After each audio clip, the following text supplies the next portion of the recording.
Boa noite, meu querido aluno, dando continuação ao nosso conteúdo. Hoje vamos falar sobre as áreas da administração. Especificamente, vamos falar um pouco sobre recursos humanos e departamento pessoal. Quando a gente fala no processo de recursos humanos, a gente vê que tem várias atividades que são incorporadas a essa carteira de serviços dentro da empresa. Primeira parte de recursos humanos trata-se da recrutamento e seleção. E o que busca o recrutamento e a seleção? O recrutamento e a seleção ele busca profissionais com perfil que estejam adequados para diferentes áreas e diferentes funções dentro da empresa. Perfil técnico, perfil comportamental. Nesse contexto, tentar entender, tentar propor quais são as questões de conhecimento que se busca no mercado, quais são as responsabilidades à disposição. Quando a gente quer recrutar uma pessoa, um cargo específico, a gente utiliza da construção de um documento conhecido como mapa de vaga, que diz todas as atribuições, o perfil, formação que esse profissional ele precisa atender para se enquadrar naquela determinada vaga. E onde é que eu consigo ver isso? Você pode procurar nos classificados nos jornais, tanto alguns jornais impressos, quanto essas chamadas que a gente encontra nos sites de seleção. O cara diz assim, um perfil profissional de administração com bacharelado de administração, ou tecnólogo em marketing, tecnólogo em processos gerenciais, tecnólogo em comércio exterior, em logística, e vai dizer com 1 ano de experiência, com conhecimento na área de distribuição, de controle de materiais, de compras, conhecimento da parte de vendas, de merchandising, marketing. Então, tudo que está relacionado ao mapa, o perfil do profissional que eles querem contratar através de um recrutamento e seleção, tem que estar inserido neste documento. É importante entender que, às vezes, no processo de recrutamento e seleção, às vezes a empresa ela prefere fazer um processo externo e pode ser mal visto pelos profissionais, pelos colaboradores que trabalham dentro da empresa, porque eles vão entender às vezes que a empresa está dando prioridade para profissionais externos e não estão dando oportunidade para aqueles que talvez se enquadrem, se encaixem naquele perfil e que não estão sendo contemplados naquele processo seletivo. Quando esse profissional ele passa pelo processo de recrutamento e seleção, que ele realmente é selecionado, ele vai passar por uma etapa chamada onboarding dos funcionários. O que é o onboarding? São simplesmente aquele momento de ambientação do funcionário, do servidor, do que for. É o momento que ele vai conhecer a empresa, ele vai ser integrado à equipe, ele vai conhecer como funciona a empresa, quais são os setores, ele vai conhecer as equipes, qual é a ideia concebida do negócio, a história da concepção da empresa, a história dos fundadores, o que é que está por trás da marca daquela empresa, o que move a empresa, qual é a missão, visão, os valores, quais são as regras de convivência desse novo profissional junto à empresa, o que é que a empresa espera dele. Quando esse profissional ele já passou pelo processo seletivo, ele foi selecionado, já passou pelo onboard, já conhece a empresa, ele começa a atuar, ele também pode passar por um processo de avaliação de desempenho. As empresas aplicam avaliação de desempenho simplesmente para ver se o desempenho daquele profissional ele atende às expectativas da empresa. Essa coleta de dados ela pode potencializar as fragilidades da empresa. Essas avaliações elas também ajudam ao funcionário a se adequar, a conseguir evoluir dentro do plano de crescimento da carreira. Lembrando que esses dados que a empresa colhe através do processo de avaliação de desempenho, ele pode possibilitar a empresa a conseguir identificar que talvez aquele funcionário que foi selecionado, que já está trabalhando lá, ele tem algum déficit de informação, algum déficit de capacitação. E daí, com base nesses dados, a empresa pode contratar algum tipo de treinamento específico, algum tipo de qualificação para aprimorar ainda mais o conhecimento e as técnicas desse profissional.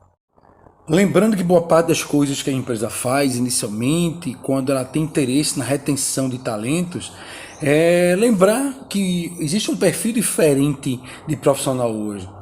Tem muitas pessoas, obviamente, que vão trabalhar na empresa pensando no salário, enquanto vão receber, mas outros não. Essa questão do salário deixa de ser um indexador de qualidade de vida.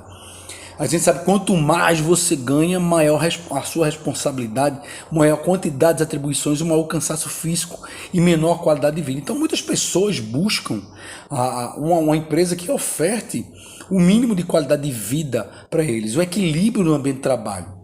Então algumas informações são importantes para a retenção desses talentos. Inicialmente você pode criar benefícios atrativos, alguns clubes de vantagem. Tem empresas inclusive que locam o espaço, que compram o espaço e transformam num clube para que o cara possa ir no final de semana, tomar um banho de piscina, jogar bola com os amigos, de se confraternizar. E muitas pessoas, muitos profissionais, muitos colaboradores, eles valorizam isso. Tem empresas grandes, multinacionais, algumas botam um totó, uma sinuca, um videogame, uma área para o cara tirar uma soneca no intervalo do almoço, que às vezes o cara tem 1 ou 2 horas, tirar uma sonequinha, jogar uma sinuca, um videogame, sei lá, algum tipo de benefício que leve ele a pensar que essa empresa quer investir na minha qualidade de vida. E aí, às vezes, o salário, ele tudo bem, o cara vai atrás de um salário para poder se manter, mas a qualidade de vida que ele consegue ali dentro naquela empresa, talvez seja muito mais consubstancial do que propriamente só o salário. Obviamente que o salário é importante para a pessoa se manter, mas os benefícios também são atrativos para o funcionário. Na área de recursos humanos, também nós temos a questão da elaboração do plano de cargo de salários. O plano de cargo de salário, obviamente, ele vai estar atrelado a um desenho bem feito de um plano de cargo de salários, de todas as áreas para todos os profissionais.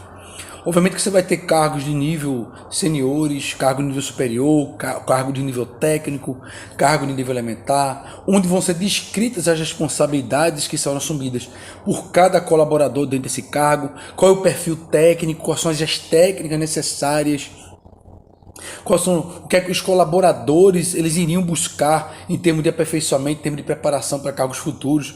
Ou seja, você bota um pouco da responsabilidade desses profissionais aí, buscar um pouco de qualificação, buscar um curso técnico, um curso de aperfeiçoamento, um nível superior, uma especialização. E ainda nessa questão do plano de cargo, você consegue identificar e dizer assim, qual o perfil comportamental desses colaboradores, quais são os aspectos comportamentais necessários para ele atender aquela vaga, qual é o nível de comprometimento, qual é o nível da sua liderança, como é que ele vai trabalhar com os dados sigilosos. A gente sabe que os dados da empresa, a gente pode ficar falando para todo mundo, que são dados da empresa. Então, isso tudo vai estar no plano de cargo, vai direcionar ele, eu quero ascender na minha empresa, eu quero ascender no plano de cargo, eu quero melhorar minha condição financeira, consequentemente melhorar minha qualidade de vida para mim, para minha família. E aí ele vai ter que analisar como é que o plano de cargo foi estruturado e ele tentar se enquadrar dentro dele. E outra atividade que faz muito na parte de recursos humanos é a pesquisa de clima organizacional, porque é importante você saber como é que está a cultura organizacional, se a cultura está forte. Essa pesquisa de clima organizacional, ela, entre outras coisas, ela vai analisar se o time, se a equipe está integrada, se as pessoas são felizes naquele ambiente de trabalho, se as pessoas estão felizes fazendo aquela atividade, se aquela atividade desperta interesse, a vontade, o tesão de trabalhar ali. Para saber se inclusive a produtividade ela diminuiu ou aumentou justamente por conta disso. Com uma análise do clima organizacional é possível você fazer pesquisas regulares para avaliar o nível de engajamento e satisfação dos colaboradores da empresa. É importante você fazer pesquisas regulares de clima organizacional justamente para avaliar se o nível de engajamento e satisfação dos colaboradores da empresa ele está engajado realmente com o que a empresa preconiza, o que a empresa quer, a empresa deseja para o mercado. Quando a gente fala assim departamento pessoal, ele envolve mais coisas burocráticas, mais atividades burocráticas. Então você vai encontrar cálculo de férias, cálculo da folha de pagamento, questão da admissão, o desligamento desse profissional, a questão do controle dos pontos do funcionário, a questão do levantamento das horas extras, os benefícios, o registro trabalhista, a retenção dos impostos e taxas e as contribuições, o cálculo do salário dele. A gente sabe que o funcionário ele trabalha durante aquele período de 30 dias, mas ele pode ter faltado, ele pode ter entrado com atestado, ter se afastado por um período, então ele vai ter que recorrer ao INSS. Além do salário dele, se ele receber dentro a retenção do INSS, a retenção do imposto de renda, se ele tiver enquadrado naquela tabela, receber dentro da tabela ali para ter que pagar imposto de renda. São várias atividades que envolvem o departamento pessoal. Depois que o funcionário ele passa pelo setor de recursos humanos, aquele processo de seleção, ele vai ser direcionado para o setor de departamento pessoal, onde esse candidato, esse colaborador, ele vai passar por todo o processo de levantar a documentação, entregar a documentação, fazer o exame admissional, para ver se ele tem, se o estado de saúde dele está bom, se ele tem algum tipo de doença ocupacional, e daí ele vai ser encaminhado, levar toda a documentação para passar por todo o processo, para que o departamento pessoal faça a ficha de cadastro dele, assine a carteira durante aquele intervalo, respeitados os prazos que a legislação permite para a retenção da carteira de trabalho para assinatura e devolução ao colaborador. Aí tem a questão da folha de pagamento. A folha de pagamento é uma das partes mais importantes do setor do departamento pessoal, porque ele faz a retenção dos impostos, ele faz o cálculo do salário, cálculo das horas extras, quais são os benefícios que ele tem direito, o vale transporte, o ticket de alimentação, o vale alimentação no caso, a retenção de imposto de renda, retenção de FGTS, do INSS, a questão do depósito, abertura da conta, transferência, a entrega dos contra-cheques.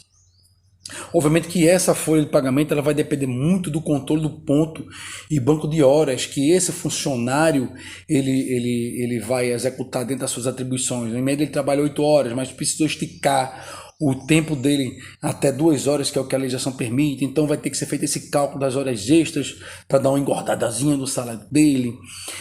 O departamento pessoal faz o controle das férias dele, fazendo aqueles cálculos proporcionais no intervalo de 12 meses, para que ele tenha acesso às férias dele, uma antecipação das férias, que ele possa gozar, esse controle do período que ele se distanciou da empresa para ele poder gozar as férias. Tem aquele período, se ele adoeceu ou deu alguma doença ocupacional, ele adoeceu por qualquer outro tipo de doença e ele precisou acionar o INSS.